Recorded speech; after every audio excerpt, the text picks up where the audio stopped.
Hello guys, welcome to learn e spot channel. So guys, आज banking awareness series का हमारा है ये पार्ट नंबर 3।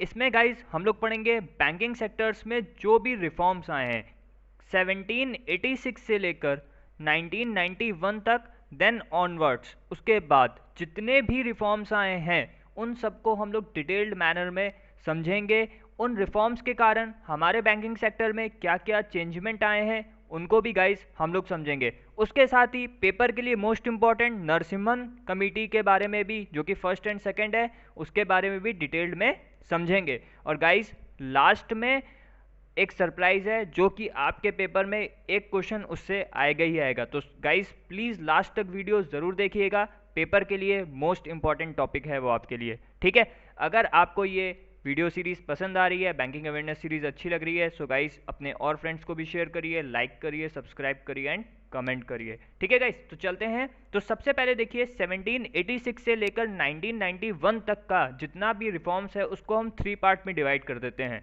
फर्स्ट फेज 1786 से 1969, सेकेंड फेज को हम 1969 से 1991 तक, और थर्ड फेज को 1991 से लेकर रिफॉर्मेटरी फेज जो आज तक चला आ रहा है। तो इसको 3 पार्ट में हम लोग क्या कर देते हैं, डिवाइड कर देते हैं। आगे बढ़ते हैं। तो पहला फेज जो है हमारे पास 1786 से 1969 तक, इसका हिस्ट्री मैं थोड़ा सा आपको पहले अपने हिस्ट्री वाले वीडियो में बता चुका हूं और थोड़ा सा ओवरव्यू यहां पर दे देता हूं। तो सबसे पहले 1786 में बैंक ऑफ हिंदुस्तान या फिर बंगाल बैंक का फॉर्मेशन गठन हुआ था। उसी के साथ 1809 में बैंक ऑफ बंगाल, 1840 में बैंक ऑफ बॉम्बे और 1843 में बैंक ऑफ मद्रास का फॉर्मेशन किया गया था। उसके बाद इन तीनों बैंक्स को अमेलगेट करके 1920 में इंपीरियल बैंक ऑफ इंडिया का फॉर्मेशन किया गया था। ठीक है, तो देखिए इंपीरियल बैंक 1920 में बना है, पेपर में क्वेश्चन आ सकता है। और किसको अमेलगेट करके बनाया गया है, इन तीनों बैंक को अमेलगेट करके बनाया गया है। उसके बाद इलाहाबाद बैंक जो कि इंडिया का फर्स्ट एक्सक्लूसिवली इंडियन बैंक है, तो वो 1865 में उसका एस्टेब्लिशमेंट ईयर किया गया। ठीक है, उसके बाद गाइज 1894 में पीएनबी पंजाब नेशनल बैंक का फॉर्मेशन किया गया, जिसका हेडक्वार्टर उस समय पाकिस्तान के लाहौर में हुआ करता था, लेकिन बाद में अभी करंटली में इसका जो हेडक्वार्टर है वो न्यू दिल्ली में आ चुका है। और 1906 से 1913 तक गाइज देखिए बहुत सारे बैंक्स का फॉर्मेशन हुआ है, जिसमें bank of India, central bank, bank of Baroda, Canara bank, Indian bank and bank of Mysore का गठन हुआ है। उसके बाद 1935 में आरबीआई एक्ट 1934 के तहत रिजर्व बैंक ऑफ इंडिया जो कि रेगुलेटरी बैंक है, उसका भी फॉर्मेशन किया गया, जो हमारे बैंकिंग सेक्टर रिफॉर्म का एक बहुत बड़ा कदम माना जाता है, क्योंकि किसी भी चीज़ को रेगुलेट करने के लिए उसका एक रेगुलेटरी बॉडी होना बहुत ज़रूरी होता है। उसके बाद 1949 में बैंकिंग कंपनीज एक्ट को गवर्नमेंट ऑफ इंडिया ने इंट्रोड्यूस किया, लेकिन इसका बाद में नाम चेंज करके बैंकिंग रेगुलेशन एक्ट 1949 कर दिया गया। तो ये सारी क्रोनोलॉजी आपको याद होनी चाहिए, एकदम माइंड में सेट होनी चाहिए, कब किस चीज़ का फॉर्मेशन हुआ ये सारा आपको पता होना चाहिए गाइस। उसके बाद जब हम एंटर करेंगे अपने सेकंड फेज में, जो कि कहाँ से कहाँ तक हुआ है, 1969 से 1991 तक, देखते हैं इसमें गाइस क्या क्या हुआ है। तो सबसे पहले जो 1955 में जो 1920 में इंपीरियल बैंक बनाया गया था, तो उसको 1955 में गवर्नमेंट ने क्या कर दिया है, नेशनलाइज्ड कर दिया है, क्योंकि इंपीरियल बैंक जो था वो एक प्रकार का बैंकिंग फैसिलिटीज प्रोवाइड कराता था, specially in rural and urban areas. ठीक है, लेकिन इसको बाद में नेशनलाइज करके स्टेट बैंक ऑफ इंडिया का इसको नाम दे दिया गया, जो कि आरबीआई का एक प्रिंसिपल एजेंट के तौर पे काम किया करता था। प्रिंसिपल एजेंट का मतलब क्या हुआ यहाँ पे, कि आरबीआई मान लीजिए हर जगह तो नहीं हो सकता, तो उसकी कमी के लिए स्टेट बैंक ऑफ इंडिया को वहाँ पे एजेंट के तौर पे रखा जाता था। उसके बाद 1959 में जो भी प्रिंसली स्टेट्स के ओन्ड बैंक 7 ओन्ड बैंक्स थे, उनको भी क्या कर दिया गया, नेशनलाइज्ड कर दिया गया। ठीक है, उनको बाद में एसबीआई का सब्सिडरी घोषित कर दिया गया, यानी वो सारे बैंक एसबीआई के अंडर में काम करेंगे। लेकिन सबसे बड़ा जो रिफॉर्म देखने को मिला वो है 1969 में, जहां पर 14 कमर्शियल बैंक्स को नेशनलाइज कर दिया गया। बहुत इंपॉर्टेंट क्वेश्चन हो सकता है और आपको पता होना चाहिए अगर आप बैंकिंग का तैयारी कर रहे हैं। तो 1969 में 14 कमर्शियल बैंक्स को क्या किया गया है, नेशनलाइज्ड किया गया है। अब देख लेते हैं ये कौन कौन से 14 नेशनलाइज्ड बैंक है। सबसे पहला बैंक था 1865 वाला इलाहाबाद बैंक, जो कि अब मर्ज हो चुका है इंडियन बैंक में। Bank of Baroda, bank of India, bank of Maharashtra, central bank of India, Canara bank, देना बैंक जो कि मर्ज हो चुका है बैंक ऑफ बड़ौदा में, Indian bank, Indian overseas bank, Punjab national bank, syndicate bank जो कि मर्ज हो चुका है कैनरा बैंक में, UCO bank, union bank of India और यूनाइटेड बैंक ऑफ इंडिया जो कि अब करंटली मर्ज हो चुका है पंजाब नेशनल बैंक में। तो ये 14 बैंक्स थे जो 1969 में क्या कर दिए गए, नेशनलाइज्ड कर दिए गए। एक रिक्वेस्ट और करूंगा गाइस आपसे कि अगर आप चाहते हैं कि मैं इन सारे बैंक्स के हेडक्वार्टर, टैगलाइंस, इनके सीईओ ये सारे डिस्कस करके एक शॉर्ट वीडियो बनाना चाहते हैं, आप चाहते हैं कि ऐसा वीडियो आए, तो प्लीज़ कमेंट सेक्शन में टाइप ज़रूर कर दीजिएगा। आगे बढ़ते हैं। 1980 में 6 मोर बैंक्स को और नेशनलाइज्ड कर दिया गया। ऐसा इसलिए किया गया कि गवर्नमेंट को क्रेडिट फैसिलिटी ज़्यादा प्रोवाइड हो जाए, यानी गवर्नमेंट क्रेडिट फैसिलिटी को अपने हाथ में ले ले। इसके लिए आगे 6 बैंकों को 1980 में और नेशनलाइज्ड कर दिया गया। तो ऐसा करने से द गवर्नमेंट ऑफ इंडिया ने 91% कंट्रोल ले लिया था बैंकिंग बिजनेस ऑफ इंडिया के ऊपर।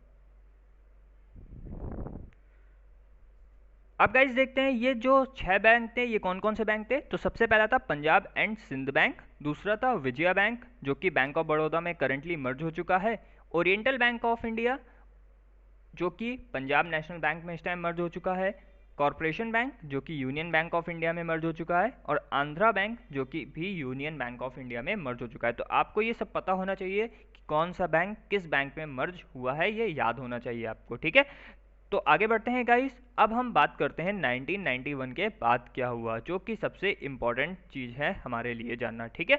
तो जो 1991 के बाद का जो भी रिफॉर्मेशन फेस है उसको हम बोलते हैं रिफॉर्मेटरी फेस। क्या बोलते हैं उसको, रिफॉर्मेटरी फेस। और ये हमारी इकोनॉमी की ग्रोथ के लिए बहुत ज़्यादा ही क्या था, जरूरी था। तो देखिए 1991 में एम नरसिम्हन के सजेशन पे कमेटी डेवलप करी गई और ये खुद उस कमेटी के क्या थे, चेयरपर्सन थे, जिसमें इन्होंने बैंकिंग सेक्टर में जितनी भी प्रैक्टिसेस हो रही हैं, उनकी जो भी प्रॉब्लम्स क्रिएट हो रही हैं, उनको रिजॉल्व करने के लिए प्लानिंग करना स्टार्ट कर दिया। अब कौन कौन सी प्रॉब्लम थी थोड़ा मैं आपको डिटेल में समझा देता हूँ। जैसे डायरेक्ट इन्वेस्टमेंट प्रोग्राम, ठीक है, second direct credit program, interest rate structure, ठीक है, और मॉडिफिकेशन इन बैंकिंग सिस्टम। तो बैंकिंग सिस्टम का जो स्ट्रक्चर था वो काफ़ी ख़राब था 1991 तक। उसमें क्या मॉडिफिकेशन किए जा सकते हैं, उस चीज़ को रिफॉर्म करने के लिए, सही करने के लिए, अमेंड करने के लिए नरसिम्हन कमेटी का गठन किया गया था। आगे देखते हैं। अब 1991 के बाद जब ये कमेटी आई हमारी, तो इसमें क्या हुआ, काफ़ी सारे फॉरेन बैंक्स और एटीएम स्टेशंस का फ्लड आ गया, यानी बहुत सारे बाहर के बैंक्स हमारी कंट्री में इन्वेस्ट करने लगे, क्योंकि उस टाइम पे एलपीजी मॉडल भी आया था, लिबरलाइजेशन, प्राइवेटाइजेशन एंड ग्लोबलाइजेशन, ठीक है, और कस्टमर सर्विसेज को काफ़ी ज़्यादा एनहेंस कर दिया गया। उसी के साथ साथ core banking, phone banking, internet banking और जितने भी इलेक्ट्रॉनिक ट्रांजेक्शन्स होते हैं उनको भी इंट्रोड्यूस किया गया उसमें। उसके बाद स्विफ्ट बैंकिंग का भी उस टाइम पे इम्प्लीमेंटेशन किया गया हमारे भारत में, और चीज़ें कैसे, ट्रांजेक्शन्स कैसे स्मूथ और कन्वीनियंट हो, उन चीज़ का भी देखरेख रखा गया, ठीक है। तो 1991 में नरसिम्हम कमेटी फर्स्ट को सेटअप किया गया, जिससे कि हम अपनी बैंक की बिगड़ी हालात को सुधार सकते हैं, ठीक है। आगे बढ़ते हैं गाइस। अब देखिए क्या क्या रिकमेंडेशन दिया नरसिम्हम कमेटी ने, उनको ध्यान से समझते हैं हम लोग। Access to capital market. तो सबसे पहला तो बैंक के पास एक समस्या आता था कि कैपिटल मार्केट तक पहुंच नहीं था। अब कैपिटल मार्केट अगर आप नहीं जानते हो तो कैपिटल मार्केट में उन सारी कैपिटल से डील किया जाता है जैसे शेयर्स, बॉन्ड्स या फिर लॉन्ग टर्म इन्वेस्टमेंट होते हैं, ठीक है। लोकल एरिया बैंक्स का गठन नहीं हुआ था, तो उनका फॉर्मेशन होना बहुत ज़रूरी था फाइनेंशियल इंक्लूजन के लिए। रीस्ट्रक्चरिंग ऑफ बैंक्स, काफ़ी छोटे बैंक्स बन चुके थे, उनको रीस्ट्रक्चर करना, अमलगेट करना, इन सब का भी बहुत ज़रूरत था। ट्रांसपेरेंसी मीजर नहीं हुआ करता था उस टाइम, हमारे पास टेक्निकल एस्पेक्ट्स नहीं थे इतना कि हम ट्रांसपेरेंसी को फॉलो कर सकें। सुपरविजन ऑफ बैंक्स, बैंक्स के लिए कोई सुपरविजन बॉडी नहीं थी, जैसे कि आरबीआई था तो वो हर बैंक को डील नहीं कर पाता था। उसके बाद प्राइवेट सेक्टर बैंक्स का एंट्री कराया गया, जिससे कि कंपटीशन क्रिएट हो जाए कि पब्लिक सेक्टर बैंक्स अपनी मनमानी ना कर पाएँ। लाइसेंसिंग ऑफ बैंकिंग ब्रांचेस खुल जाती थी लेकिन उनका लाइसेंसिंग नहीं होता था, तो उस चीज़ को भी ध्यान रखा गया। Income recognition allowing foreign banks, competition बढ़ाने के लिए फॉरेन बैंक्स को भी इंडिया में इंट्रोड्यूस किया गया फेज 1 में नरसिम्हम कमेटी के, ठीक है। आगे बढ़ते हैं। और क्या क्या सुधार किए गए, इसमें क्या रिकमेंडेशन थे? लोअरिंग सीआरआर और एसएलआर और सीआरआर को रिड्यूस किया जाए, कैपिटल एडिक्वेसी नॉर्म्स को सुधारा जाए। बैंक के कैपिटल एडिक्वेसी नॉर्म्स जो होते हैं वो बैंक्स कैपिटल, जो टोटल बैंक की कैपिटल होती है रेशियो, उसका रिस्क वेटेड एसेट्स, ठीक है, जो भी रिस्क में वेटेड एसेट्स हैं उनका रेशियो होता है। उसके बाद इंटरेस्ट रेट्स का डीरेगुलेशन किया गया। डीरेगुलेशन का मतलब अब आरबीआई तय नहीं करेगा, बैंक अपने खुद के इंटरेस्ट रेट खुद डिसाइड कर सकते हैं। Recovery of debts, NPA, non performing assets को रिकवर करने के लिए नए नए प्लानिंग करी गई और क्लासिफिकेशन ऑफ एसेट्स को परफॉर्म किया गया। आगे बढ़ते हैं गाइस। उसके बाद 1998 में फिर से नरसिम्हम कमेटी 2 का गठन किया गया। इसमें किन चीज़ों के ऊपर ध्यान दिया गया? स्ट्रक्चरल मेजर्स को सुधारने के लिए और लीव्स ऑफ ट्रांसपेरेंसी को सुधारने के लिए काफ़ी ज़्यादा बल दिया गया। उसके बाद गवर्नमेंट का जो फोकस था वो किन चीज़ों पे था? कैपिटल एडिक्वेसी, ठीक है, मर्जर एंड अमालगेशन, मर्जर करना चाहती थी गवर्नमेंट, बैंक लेजिस्लेशन को सुधारना चाहती थी और रिव्यू ऑफ बैंकिंग लॉस को सही करना, अमेंड करना चाहती थी। तो इन सारे बातों पे फोकस किया गया नरसिम्हम कमेटी 2 में, जो कि 1998 में गठन किया गया था जिसका। अब देखते हैं क्या क्या रिकमेंडेशन आई मेजर उस टाइम पे। Narrow banking in India, strengthen with technology, technology का ज़्यादा इंप्लीमेंटेशन हो जाए, एफडीआई लिमिट को बढ़ाया जाए, फॉरेन डायरेक्ट इन्वेस्टमेंट ज़्यादा आए भारत में। उसके बाद इंफॉर्मेशन टेक्नोलॉजी का डेवलपमेंट हो, मर्जर एंड अमलगेशन को काफ़ी ज़्यादा जोर दिया गया, क्योंकि देखिए जितने ज़्यादा बैंक्स होंगे उनको उस हिसाब से मैनेज करना पॉसिबल नहीं होगा। अगर कम बैंक्स होंगे और रेगुलेटरी बॉडी ज़्यादा ध्यान दे पाएगी उस पर। Strict guidelines for anti money laundering, तो एंटी मनी लॉन्ड्रिंग के लिए जो लोग पैसा लेके भाग जाते थे या फिर एंटी मनी लॉन्ड्रिंग एक्ट के थ्रू स्ट्रिक्ट गाइडलाइंस का डेवलपमेंट किया गया। इंक्रीज ऑफ फ्लो क्रेडिट,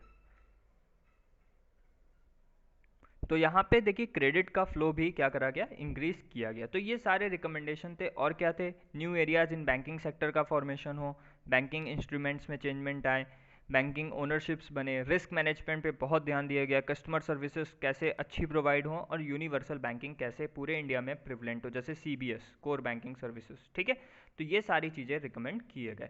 अब ये सारे रिफॉर्म्स इंडिया में आए और अभी भी काफ़ी रिफॉर्म्स इंडिया में बैंकिंग सेक्टर्स में चल रहे हैं। आप डेली देखते होंगे कि मर्जर्स होते हैं, बैंक को कम किया जाता है, बैंक के एनपीए को सही करने के लिए काफ़ी रिफॉर्म्स लाए जाते हैं। तो ये सारी चीज़ें सरकार अभी यहाँ पे कदम उठा रही है। तो गाइस, जो हमें आज का हमारा जो टॉपिक था, जो इम्पोर्टेंट टॉपिक है, जो पेपर के लिए मोस्ट इम्पॉर्टेंट होता है, वो होता है कि वो पूछते हैं कि कौन सा बैंक कब गठित हुआ, इम्पोर्टेंट बैंक्स के बारे में। तो सबसे पहले देखिए इंपीरियल बैंक ऑफ इंडिया, जिसे अब हम स्टेट बैंक ऑफ इंडिया के नाम से जानते हैं, 1921 में गठन हुआ उसका। रिजर्व बैंक ऑफ इंडिया 1 अप्रैल 1935, 1 अप्रैल 1935। Industrial finance corporation of India IFCI 1948। उसके बाद यूनिट ट्रस्ट ऑफ इंडिया 1 फरवरी 1964। स्टेट बैंक ऑफ इंडिया 1 जुलाई 1955। IDBI बैंक जुलाई 1964। नाबार्ड, ठीक है, तो नाबार्ड तो आप लोग जानते ही होंगे, एग्रीकल्चरल डिपार्टमेंट से है, तो यहाँ पे 12 जुलाई 1982। सिडबी 1990। एक्सिम बैंक 1 जनवरी 1982। उसके बाद NHB नेशनल हाउसिंग बैंक जुलाई 1988। LIC लाइफ इंश्योरेंस कॉरपोरेशन सितंबर 1956। GIC जनरल इंश्योरेंस कॉरपोरेशन नवंबर 1972। रीजनल रूरल बैंक्स 2 अक्टूबर 1975। Risk capital and technology finance corporation limited मार्च 1975। और HDFC का जो गठन हुआ वो 1977 में हुआ। सो गाइज, इससे इस टॉपिक से रिलेटेड पेपर में आपको 1 से 2 क्वेश्चंस देखने को मिल जाते हैं कई बार एग्जाम्स में, और ये टॉपिक आप इग्नोर नहीं कर सकते हैं, क्योंकि आप अगर बैंकिंग सेक्टर में जा रहे हैं तो इसका जानकारी आपको होना बहुत ज़रूरी है। तो गाइज, अगर आपको ये वीडियो अच्छा लगा हो तो please like, subscribe and share, और हमारी इस बैंकिंग अवेयरनेस सीरीज़ के साथ जुड़े रहिए। Thank you guys, God bless you, bye.